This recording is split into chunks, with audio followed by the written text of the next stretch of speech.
సభ్యులు ముందుగా క్షమించాలి, నేను తమిళలో మాట్లాడలేదు.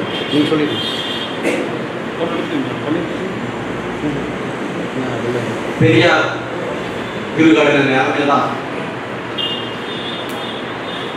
ఈ సభా వేదిక నుంచి మాట్లాడడం నాకు చాలా గర్వంగా ఉంది. పెరియార్ ఆశయాల్ని ముందుకు తీసుకెళ్తున్న యూత్ ఫర్ సోషల్ జస్టిస్ నాయకులు పన్నీర్ గారికి, దళిత కన్యాల మిత్రులు రవిచంద్రన్ గారికి నాకు ఈ అవకాశం ఇచ్చినందుకు చాలా ధన్యవాదాలు తెలియజేస్తా ఉన్నాను.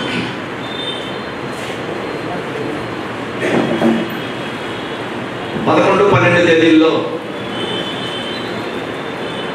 మన పన్నీర్ గారు చెప్పినట్టు back fine team Andhra Pradesh Chittoor జిల్లా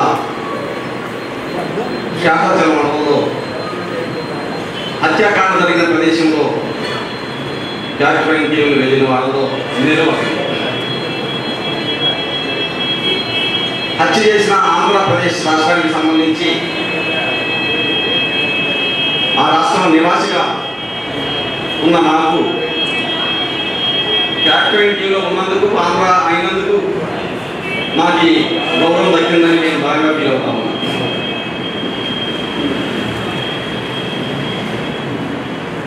మేము ఆ ప్రదేశాన్ని చూసాం. నాకంటే ముందు మాట్లాడిన మిత్రులంతా ఆ వివరాలు చెప్పారు. ఆ ఎన్కౌంటర్ జరిగిన ప్రదేశం ఆంధ్రప్రదేశ్ ప్రభుత్వం చాలా స్పష్టంగా చెప్తా ఉంది, వాళ్ళు కూలీలు, ఎర్రచందనం కూలీలు, ఎర్రచందనం దొంగలు, అందుకని మేము వాళ్ళని కాల్చి చంపాము అని ఆంధ్రప్రదేశ్ ఆరోగ్య శాఖ మంత్రి బొద్దల గోపాలకృష్ణ రెడ్డి చెప్తా ఉన్నాడు. కేంద్ర మంత్రి వెంకయ్య నాయుడు కూడా కూలీలకి అడవుల్లో ఏం పని, కూలీలకి అడవుల్లో ఏం పని, అందుకే చంపాము అని చాలా స్పష్టంగా ప్రకటిస్తూ ఉన్నారు. ఆ మృతదేహాన్ని ఆ రోజు మీడియాలో చూసిన ప్రతి ఒక్కరికి అర్థమయ్యే విధంగానే అది హత్యగా అందరూ అనుకునే విధంగా ఉన్నది. అయితే తమిళనాడు, ఆంధ్ర రాష్ట్ర ప్రభుత్వాలు అనుకుంటున్నట్టు ఇది తమిళనాడు ప్రభుత్వానికి, ఆంధ్ర ప్రభుత్వానికి మధ్య ఉన్న ఘర్షణ కాదు. తమిళనాడులో ఉన్న కూలీలకి, ఆంధ్రాలో ఉన్న అగ్రకుల భూస్వామి పాలకవర్గ శక్తులకి మధ్య ఘర్షణ. శేషాచలం అడవుల్లో ఉన్న ఎర్రచందనం ఆధిపత్యం కోసం కమ్మారెడ్డి కమ్యూనిటీకి సంబంధించిన ఆధిపత్య గొడవల్లో భాగంగా తమిళనాడు ఎర్రచందనం కూలీలు హత్యకు గురయ్యారనేది ఒక నగ్న సత్యం. మిత్రులారా, భారతదేశ చరిత్రలో, స్వతంత్ర భారతదేశ చరిత్రలోనే ఈ హత్యాకాండ మొట్టమొదటిదని చెప్తా ఉన్నాను ఈ సందర్భంలో. ఎందుకంటే వాళ్ళకి ప్రత్యేకమైన రాజకీయాలు లేవు, వాళ్ళు ప్రత్యేక ఏం కోసం పనిచేయట్లేదు. వాళ్ళు రాజ్యాన్ని కూర్చే మావోయిస్ట్, రాజ్యాన్ని కూర్చాలనే లక్ష్యంగా ఉన్న మావోయిస్ట్ పార్టీ సభ్యులు కాదు. ప్రత్యేక ప్రాంతాన్ని, ప్రత్యేక జాతుల కోసం పోరాడుతున్న కాశ్మీరీ మీకెట్లు కాదు. కేవలం ఈ రాజ్యాన్ని కూర్చాలనుకున్న, ఈ రాజ్యాన్ని కూర్చాలనే ఒక లక్ష్యం ఉన్నవాడు కూడా కాదు. కేవలం ఆకలి కూర్చాలని, పిడికిడి మెతుకుల కోసం, నెలల తరబడి భార్య బిడ్డల్ని ఇల్లు వాటిని వదిలేసి అడవుల్లో కూలీలుగా వెళ్ళడానికి, పొట్ట చేత పట్టుకొని కూలీలుగా వెళ్ళడానికి వలస వెళ్ళిన ఆకలిని జయించే వీరులు, ఆకలిని జయించడం కోసం, వాళ్ళ భార్య బిడ్డలు పిడికిడి మెతుకులు పెట్టుకోవడం కోసం దొంగలుగా మారిన కూలీలు వాళ్ళు. ఈ సందర్భంగా నేనేమంటున్నా అంటే, ఎర్రచందనం స్మగ్లింగ్ చేసేవాళ్ళు 4 దశల్లో ఈ ఎర్రచందనం స్మగ్లింగ్ ప్రారంభమవుతా ఉంటాయి. కూలీలు ఎర్రచందనం అడవిలో తిరిగి ఎదుర్కొని వారం, 10 రోజులు, నెల రోజులు తిండి లేకపోయినా కానీ, తిండి సమకూర్చలేకపోయినా కానీ 2-3 రోజులైనా కానీ ఆ ఎర్రచందనం దొంగల్ని బుల్లన వేసుకుని మోసి రోడ్డు బేస్కి తీసుకొచ్చే ఒక బ్యాచ్ కూలీలు వాళ్ళు కూలీలు. అక్కడి నుంచి ఫారెస్ట్ దాటిచ్చే కూడా ఒక బ్యాచ్ ఉంటాడు. ఫారెస్ట్ దాటించిన దగ్గర నుంచి హార్బర్ తెచ్చేది ఒక బ్యాచ్ ఉంటుంది. హార్బర్ తెచ్చిన దగ్గర నుంచి విదేశాలకి ఎక్స్పోర్ట్ చేసేవాడు ఒక బ్యాచ్ ఉంటుంది. ఇదంతా మాఫియా. ఇందులో చిన్న చిన్న బంగారు శుద్ధకాలు జేబులు పెట్టుకుని రావడానికి, ఏదో పేపర్ కాదు జేబులు పెట్టుకుని టన్నుల కొద్దీ ఎర్రచందనం, టన్నుల కొద్దీ ఎర్రచందనం చిత్తూరు జిల్లా శేషాచలం అడవుల దగ్గర నుంచి మద్రాసు హార్బర్ దాకా 4 దశల్లో వీళ్ళలో ఫారెస్ట్ అధికారులకి అవకాశం వాటా ఉంది, పోలీసుకి చెక్ పోస్టులు తగ్గిన పోలీసులకు వాటా ఉంది, హార్బర్లో స్టీమర్లు ఎక్కించడానికి సంబంధించిన కస్టమ్స్ అధికారులకి కళ్ళు కప్పి లోడ్ చేయడానికి అవకాశం లేదు. ఇది మొత్తం ఫారెస్ట్ ఆఫీసర్లు కానీ పోలీస్ అధికారులు కానీ ఈ రాష్ట్రంలో ఉన్న పొలిటీషియన్ కానీ ఆంధ్రలో ఉన్న పొలిటీషియన్లు కానీ మొత్తం ఒక మాఫియా ఈ దందాన్ని కొనసాగిస్తూ ఉన్నది. ఎవరి ఈ పొలిటీషియన్ల మీద, ఫారెస్ట్ అధికారుల మీద, కస్టమ్స్ అధికారుల మీద, పోలీస్ అధికారుల మీద ఎవరి మీద కానీ కేసులు లేవు, ఎవరి మీద లాఠీలు లేదు, ఎవరిపైన తోట కాలేదు. కేవలం కూలి కోసం ఎర్రచందనం దొంగల్ని నరికేసే కూలీల మీద తోట పేరు గుండెల్లో వాళ్ళ గుండెల్లో తుపాకీ పిడుదల మెదడు పాయింట్ బ్లాక్ రేంజ్ దగ్గర పెట్టి తుపాకీలో షూట్ చేస్తే 20 రూపాయలకి ఇంత హోల్ పడింది. జంతువులు కాల్ చేశారు. ఈ అమలులోకి దొంగతనానికి వస్తే మేము ఇలాగే కాలుస్తాం, ఇలాగే చంపుతాం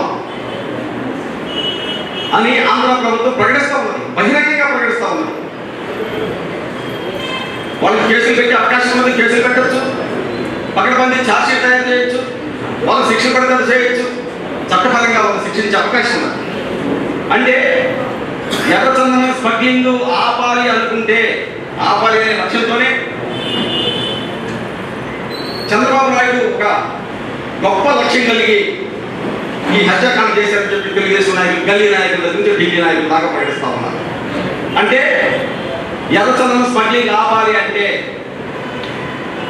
ఎర్రచందనం స్మగ్లింగ్ ఆపాలంటే హత్య చేయాల్సిందే అని ప్రభుత్వం ప్రకటిస్తా ఉన్నది. ఇది విషయం. ఈ హత్యలు చేసే ప్రభుత్వమే చట్టాన్ని కాపాడాల్సిన వాళ్ళే.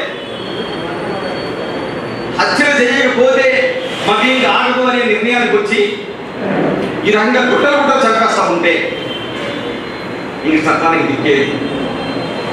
రాజ్యాంగానికి రక్షణ అక్కడ.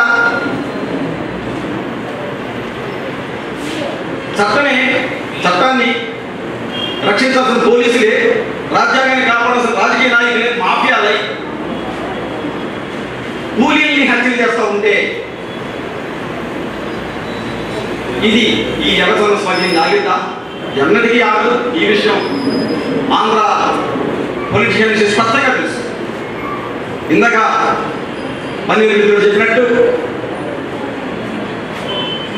ఇప్పటిదాకా 10 సంవత్సరాలు రెడ్డి సామాజిక వర్గం ఆంధ్ర రాష్ట్రాన్ని పాలిస్తా, శేషాచలం ఎర్రచందనం దొంగలన్నీ తరలిస్తా కోట్లు సంపాదించుకుంటున్నారు. రెడ్డి సామాజిక వర్గానికి సంబంధించిన చిత్తూరు, కడప జిల్లాల్లో ఈ మాఫియా నడుస్తూ ఉన్నారు, బతుకుతూ ఉన్నారు. వాళ్ళ ఫండ్స్ అంతా ఇవి. ఇప్పుడు తెలుగుదేశం ప్రభుత్వం వచ్చింది, కమ్మ సామాజిక వర్గానికి సంబంధించిన అధినాయకత్వం అది. వాళ్ళందరినీ నెట్టేసి ఇప్పుడు కమ్మ లాబింగ్ శేషాచలం శేషాచలం అడవుల మీద ఆధిపత్యం చెలాయించాలనుకుంటామని అందులో భాగంగానే ఈ తమిళనాడు కూలీలు చంపేశారు. మిత్రులారా, మీకు ఒక చిన్న విజ్ఞప్తి. తమిళనాడు రాష్ట్రంలో మొత్తం మంచిగల్లం స్మగ్లర్ వ్యాపారం దగ్గర నుండి ఇప్పుడు ఎర్రచందనం దొంగల్లాగా కేవలం తిరువన్నామలై జిల్లాకు సంబంధించి మెజారిటీ కూలీలు అక్కడ ఎందుకున్నారు? తమిళనాడు కూలీలతో దొంగల, తమిళనాడు కూలీలు ఇంతమందిని అరెస్ట్ చేస్తా ఉన్నా కానీ మళ్ళీ ఎందుకు ఎర్రచందనం దొంగలను పట్టడానికి వెళ్తా ఉన్నారు? ఆ తిరువన్నామలై జిల్లాకు సంబంధించిన ప్రజల జీవన స్థితిగతులు ఏంటి? భారతదేశంలోనే అత్యంత వెలువడిన 250 జిల్లాలలో తిరువన్నామలై జిల్లా ఉంది. భారతదేశంలోనే ప్రభుత్వ సంక్షేమ కార్యక్రమాలు అమలు జరిగిన జిల్లాల్లో 28 జిల్లాల్లో, దేశవ్యాప్తంగా 28 జిల్లాల్లో తిరువన్నామలై జిల్లా. అందుకే తిరువన్నామలై జిల్లా నుంచి ఇంతమంది కూలీలుగా పోయి ప్రాణాలకి తెగించి కూలీలుగా పోయి ఈరోజు బలయ్యారు. ఇక్కడ మనం ఇవన్నీ పూటకి ఎన్కౌంటర్లు. ఆంధ్రప్రదేశ్ పోలీసు ఏం చెప్తారంటే, ఇంత స్పష్టంగా మనకి ఇన్ని అర్థమవుతున్నప్పటికీ కూడా ఆంధ్రప్రదేశ్ పోలీసు 450 మంది కూలీలు తుపాకులు గొడ్డలతోటి మా మీద దాడి చేయడానికి ప్రయత్నిస్తే ప్రాణరక్షణ కోసం మేము ఎదురుకల్పులు జరిగితే ఆ ఎదురుకల్పులో 20 మంది కూలీ దొంగలు మరణించారు. మిగిలిన 430 మంది పారిపోయారు. 430 మంది పారిపోయారండి. 50 కేజీలు 60 కేజీలు ఉన్న ఎర్రదన్నం భుజాలు వేసుకుని పారిపోయారని చెప్తా ఉన్నారు పోలీసు. అందుకని దీన్ని బట్టి ఇది స్పష్టంగా కూడా మనకు అర్థమవుతా ఉన్నది.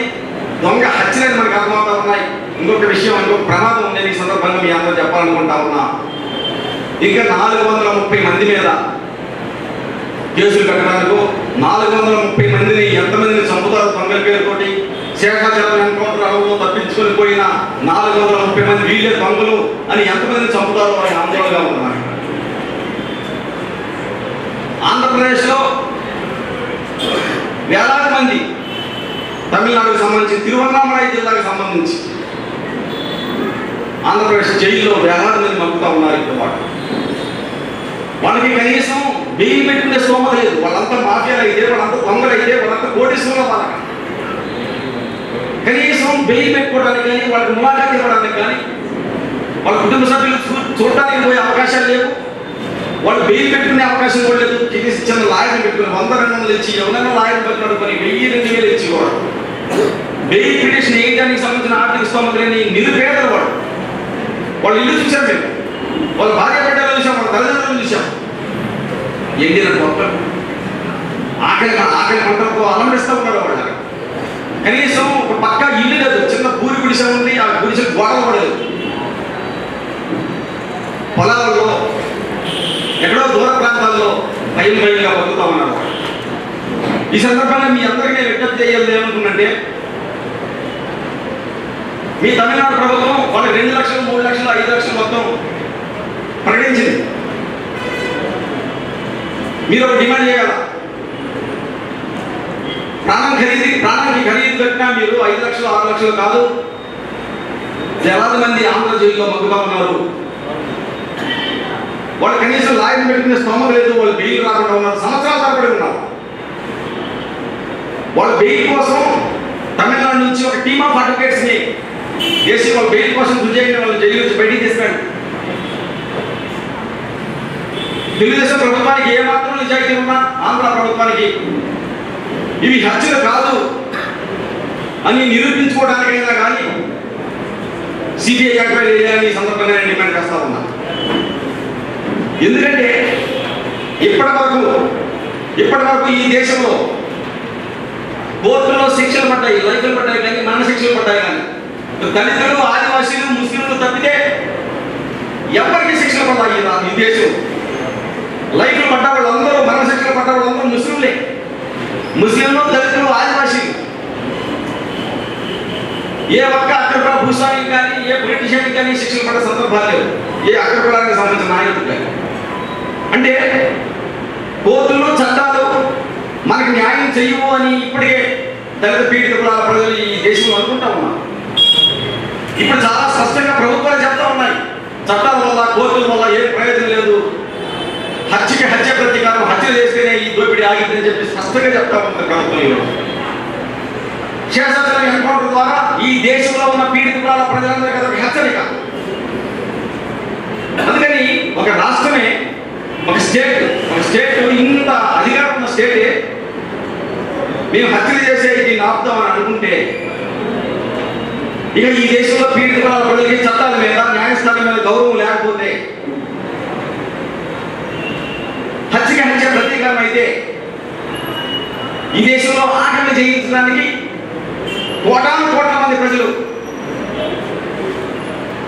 మమ్మల్ని చంపినందుకు మరి మేమేం చేయాలని ఒక్క నిమిషం ఆలోచిస్తే ఈ దేశంలో చట్టాలు, కోర్టులు, పొలిటీషియన్లు ఎక్కడ ఉంటారో ఒకసారి ఆలోచించమని ఈ సందర్భంగా ఈ పాలకవర్గాలను విజ్ఞప్తి చేస్తా ఉన్నారు. అందుకని పీడిత ప్రజలకి న్యాయం జరిగే విధంగా ఈ కోర్టులు, ఈ చట్టాల మీద కనీసం ఒక విశ్వాసం, ఒక నమ్మకం కలిగే విధంగా సిబిఐ ఎంక్వైరీ చేయాలి ఆంధ్రప్రదేశ్ ప్రభుత్వం. మీ అందరూ డిమాండ్ చేయాలా? ఇది తమిళనాడుకి సంబంధించిన మీ సమస్య కాదు, ఇది మీ రాష్ట్రానికి సంబంధించిన సమస్య కాదు. ఇది కూలీల్ని చంపడానికి మొట్టమొదటిసారిగా కూలీల్ని కొట్టేవాళ్ళు కాదు, తిట్టేవాళ్ళు కాదు, ప్రాణాన్ని పణంగా పెట్టి ఆశయ చేయించడానికి వచ్చిన కూలీల్ని చంపడానికి మొట్టమొదటిగా ఆంధ్రప్రదేశ్ రాష్ట్రంలో చంద్రబాబు ప్రభుత్వం కూలీని హత్య చేయడం ప్రారంభించింది. ఇది ఎక్కడ దాకా పోయిందో, ఇది ఎంత సీరియస్గా ఉండదో, చంపి దొంగని ముద్రేసి దొంగ కాబట్టి చంపాడు, దొంగని చంపుతాం. దొంగని చంపామని అయితే పోలీసులు ఎందుకు, కోర్టులు ఎందుకు, చట్టాలు ఎందుకు? అవును, దొంగలు మేము చంపుతాం అని ప్రభుత్వం చెప్తా ఉన్నాం. ఎవరిని చంపినా దొంగ రచ్చు, ఎవరిని చంపినా దొంగని హత్యని సమర్థించుకునే ఒక దుర్మార్గమైన ప్రచారం జరుగుతూ ఉంది ఈ దేశంలో. ఈ ప్రచారాన్ని అడ్డుకోవాలా? ఇది తమిళనాడుకి సంబంధించిన సమస్య కాదు, ఈ దేశంలో ఉన్న పీడిత ప్రజలందరికీ సంబంధించి బతుకు సమస్య, బతుకు తెరువు సమస్య, జీవనమరణ సమస్య, ఆకలి సమస్య, అంతరానికరణ సమస్య. ఈ దేశంలో 100 కోట్ల మంది ప్రజల జీవన మరణ సమస్య ఇది. మొట్టమొదటిసారిగా చంద్రబాబు ఈ హత్యాకాండను ప్రారంభించాడు. ఈ హత్యలకు వ్యతిరేకంగా దేశవ్యాప్తంగా మనం ఆఖరికి అంటరానితనానికి విలవిల్లాడుతున్న ప్రజల్ని ఐక్యం చేయాలా? మీరంట ఈ దేశంలో ఉన్న పీడిత ప్రజలంతా ఉన్నారు. ఆంధ్ర రాష్ట్రానికి సంబంధించి పునర్నిర్మూలన పోరాట సమితిగా మేము ఉన్నాం, తెలంగాణకు సంబంధించి ఉన్నారు. మీరు ఒంటరి వాళ్ళు కాదు. తమిళనాడు ప్రజలు, తమిళనాడు కూలీలు ఒంటరి వాళ్ళు కాదు. వాళ్ళ వైపున దేశవ్యాప్తంగా అనేక మంది పీడిత ప్రజలు, ప్రజా సంఘాలు, హక్కుల సంఘాలు ఉన్నాయని మనం ఈ సందర్భంగా తమిళనాడు తిరువన్నామలై జిల్లా ప్రజలకి, ఆకలితో విలువలాడే ప్రజలకి, ఆకలితో అలమటిస్తున్న ప్రజలకి మనం భరోసా ఇవ్వాలని, ఆ భరోసా విస్తృతంగా తెలంగాణలో, ఆంధ్రాలో, తమిళనాడులో సభలో సమావేశాలు పెట్టి ఈ దుర్మార్గాన్ని, ఈ హత్యాకాండని సీరియస్గా ప్రచారం చేయాలని, అందులో భాగంగా మీ అందరూ మీ మండల కేంద్రాల్లో, మీ ప్రాంతాల్లో ఈ హత్యాకాండ గురించి వివరించి దీన్ని విస్తృతంగా ప్రచారం చేయాలని ఒక ప్రమాదకరమైన పరిస్థితిలో భారతదేశ పీడిత ప్రజలు ఉన్నారని ఈ సందర్భంగా మీ అందరికీ విజ్ఞప్తి చేస్తూ, చాలా ఓపికగా మీరు ఇప్పటిదాకా చాలా ఓపికగా విన్నారు. ఈ చాలా ఓపికగా విన్నందుకు నాకు ఈ అవకాశం ఇచ్చిన మిత్రులందరికీ హృదయపూర్వకంగా కృతజ్ఞతలు తెలియజేసుకుంటూ మేము సెలవు తీసుకుంటాం.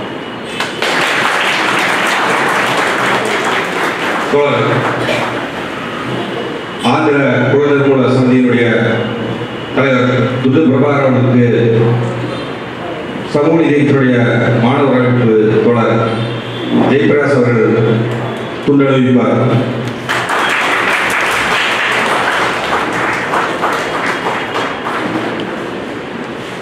தோழர்களே, நண்பர்களே, கடும் பொருளாதார நெருக்கடியில் தொடர்ச்சியாக போராட்டங்கள் தொடர்ச்சியாக பல்வேறு நிகழ்ச்சிகள் நடத்தி கொண்டிருப்பதனால் கடும் பொருளாதார நெருக்கடியில் இருக்கிறோம். தோழர்கள் நாகராஜ் அவர்கள் குண்டேறி வருவார். தாங்களால் அதிகபட்சம் எவ்வளவு நிதி செலுத்த முடியுமோ துண்டிலே போடுமாறு அன்போடு கேட்டுக்கொள்கிறோம். இப்பொழுது துண்டு பிரபாகர் அவர்கள் பேசியதை, உரையாற்றியதை தலித் கேமரா ரவிச்சந்திரன் அவர்கள் அதன் சுருக்கத்தை மொழிபெயர்த்து பேசுவார்.